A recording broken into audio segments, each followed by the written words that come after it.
Kayo po ba mga bossing ko ay isa sa mga lagi na lamang namumblema tungkol sa usapin ng pera? Meron po ako ituturo po sa inyo po mga bossing. Bukod po sa ating sipag at tiyaga, ay mainam na subukan nyo po itong gawin upang sa ganon, kung ano man ang mga kamalasan, paghihirap na maaaring ating mata mo ay ito po'y kaagad po maitataboy. Ngayon po mga bossing, kayo po ba ay naniniwala sa ganitong mga pamamaraan? Mas nainam na meron tayong mga ganito na pang-attract ng swerte at pantaboy ng mga kamalasan. Subukan po natin ang mga simpleng mga pamamaraan kagaya po ng asin at ganon din po ang 5 piso.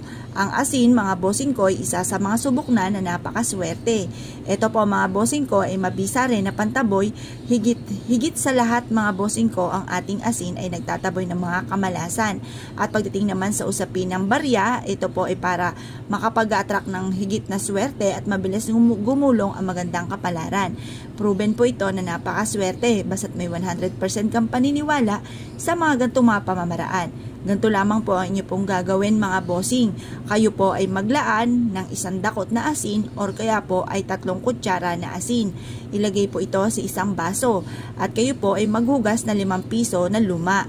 Ang 5 pisong luma ay kulay gold na sumisimbolo ng kasaganahan or kaperahan. Ngayon po mga bossing, pagsamahin ang dalawang ito. Pero hugasan nyo munang mabuti ang ating po 5 piso dahil maaaring ito po ay may kumapit na nakamalasan dahil kung sino-sino na po ang humawak po dito. Kaya hugasan nyo po muna. At pagkatapos mga bossing ko, ito po mga bossing ko ay ibibilad sa sinag po ng araw. Makalipas mga bossing ko ng ilang minuto ng pagkakatuyo ng ating 5 piso ay pagsamahin nyo na po ito. Humarap po kayo sa may silangan ng mga 6:30 or kaya po ay alas 7 matatapos ang paggawa ng pampaswerte hanggang alas 8 ng umaga. Makalipas ng alas 8 ng umaga, pero syempre magukul ka muna ng panalangin, sabihin nyo po dito lahat ng gusto ninyo. Magkaroon ako ng mga bagay na matagal ko nang pinapangarap. Magkaroon ako ng sariling bahay na maganda, malaki, at disenyo na matagal ko nang pinapangarap. Ganon din po mga bossing ko, mag-wish po kayo na magkaroon ng negosyo na dito na ako yayaman. Ganon po ang pag-wish, walang gamit na sana, direct to the point. Pagtapos na po kayo mag-wish mga bossing ko, ibila dito hanggang alas 8 ng umaga. Makalipas ng alas 8 ng umaga, marami kayong pwedeng paglagyan nito. Pero unahin nyo po muna at mas mainam sa ilalim ng inyong higaan. Lalo-lalo na kung paborito kayo ng kamalasan. Makakatulong po ito upang sa ganon maitaboy ang mga kamalasan. At makatulog po kayo ng mahimbing mga bossing. At kayo po mga bossing ko instead na kapitan ng kamalasan ay puro swerte ang dumating. Proven po ito mga bossing. Kaya kung kayo po ay naniniwala at gusto nyo po na magkaroon ng ganito ay mainam po yan. Dahil ang pagkakaroon ng ganito ay tutulungan ka para magkaroon ka ng mabisang proteksyon. At kayo po ay hindi malasin at instead na puro kamalasan ay puro swerte ang dumating po sa inyo. Ngayon po, kapag inilagay nyo na ito sa ilalim ng inyong higaan, lagi nyo pong bibisitahin at titignan ang inyong asin dahil maaaring ito ay natunaw.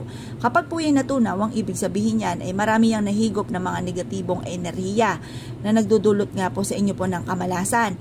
Kaya mas mainam, huwag kang malungkot, hugasan nyo lang mabuti ang barya, hugasan ang baso, patuyuin at lagyan muli ng panibagong asin.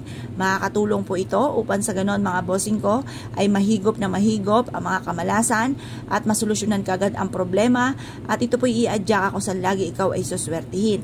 Proven po ito. Kung kayo po mga bossing kayo kumbaga nagmelt na naman yung asin, hugasan niyo po muli ito at yan po ay darating po ang panahon na yan po hindi na po natutunaw. Ako po mga bossing, nagtiyaga po ako mga 5 buwan or 7 buwan, lagi po natutunaw. Pero nung ito po ay natapos na ang pagkatunaw mga bossing, ay naninigas yung pinakaibabaw pero yung ilalim okay po yun. Okay po yun kapag po ganun. Hindi na po ako natutunawan ng asin mga bossing. Nung mga unang sabakan ay laging tunaw. Ako nga po yung naiiyamot at ba't ba ito'y natutunaw? Pero nung katagalan mga bossing ko hindi na po siya natutunaw kahit taon pa ang lumipas. Bagamat yung pinakaibabaw ay naninigas pero okay pa rin po siya mga bossing. Ngayon po mga bossing, kung kayo po naniniwala at nais po itong gawin mga bossing, huwag na po kayo magpatumpik-tumpik pa. Subukan nyo po ito, proven po ito na maswerte. Ngayon po mga bossing, subukan nyo na po itong gawin at i-mindset nyo na kayo magiging matagumpay. Kailanman na hindi na kayo muli pang mamumblema. Lahat ng mga pangarap po ninyo ay matutupad. I-mindset nyo na ang lahat ng gusto po ninyo mga bossing at makakamit nyo po lahat ang mga pangarap po ninyo, sabay lalo ng sipag at tiyaga. At pananalig sa mahal na Panginoon mga bossing. Sa inyong negosyo, pwede nyo rin po itong ilagay mga bossing para masigit po kayo na maka-attract po ng swerte mga bossing. Para kayo po ay magkaroon ng lagi ng malaking benta at kayo po ay kailanman na hindi na problema tungkol sa usapin po mga bossing ko ng pera. Kaya kung kayo po naniniwala at nais po itong gawin, lumarga na po kayo at ito po ay makakatulong upang sa ganon kayo po mga bossing ko ay puro swerte ang dumating sa buhay at kailanman na hindi na kayo mamalasin pa. Ngayon pa mga bossing, kapag po ito ay may nakapansin sa inyo, halimbawa naglagay ka na ng ganito, tapos parang feeling po ninyo ay kayo po ay parang inaalat po bagamat hindi pa ito natutunaw at meron kayong naging bisita or kakilala or kamag-anakan, minsan ay ganun pa. Sabihin ako, nagpapaniwala ka sa ganyan, tapos parang nakontra, parang nabales, na sinuswerte na biglang inalat pa. Hugasan nyo po muli ha mga bossing ang inyo pong asin na meron pong barya. Mas mainam kasi ito hindi nila nakikita kasi nakukontra mga bossing. Kasi minsan, yan po ay napapangunahan kaagad ng inggit. Naiisip nila baka ikaw po ay umasenso at naiinggit po kaagad, kaya sila ay madalas ay kinukontra or may mga reliyon or hindi sila naniniwala. Kanya-kanya naman po yan mga bossing ko ng paniniwala. Ako po mga bossing, meron akong kakilala, siya po ay merong ibang pinaniniwalaan pero kailanman na hindi ko kinontra. Kasi tayo po naman ng bawat tao ay may kanya-kanyang opinion. May iba't ibang mga paniniwala. Kumbaga paniniwala niyan, irespeto po natin mga bossing. Kaya lang may mga tao mga bossing ko na may paniniwala na dediretsahin ka na para kasi raulo naniniwala ka dyan, nakukontra po mga bossing. Kaya pag may ganung pagkakataon, palitan nyo po muli, hugasan yung barya po ninyo, tapos palitan nyo po muli yung asin. Tapos mas mainam na hindi nakikita ng ibang tao yung ginagawa po ninyong ganito mga bossing. Or kaya po ay i-share nyo na lamang po sa kanila ang ating pong video. Kapag napanood po nila ito ay mauunawaan na po nila kung anong ibig kong sabihin at hindi na po yan kukontra. Pero may mga tao pa rin kumukontra pa rin kahit sabihin po yun. Parang basta siya hindi mapigilan ng kanyang bibig ay talaga namang kumukontra mga bossing. Kaya pag gano'n ang sitwasyon mga bossing ay pagdating sa asin lang po yun mga bossing at barya, kombinasyon. Yung ibang mga pampaswerte natin, hayaan natin na nakikita po nila, okay lang po yun.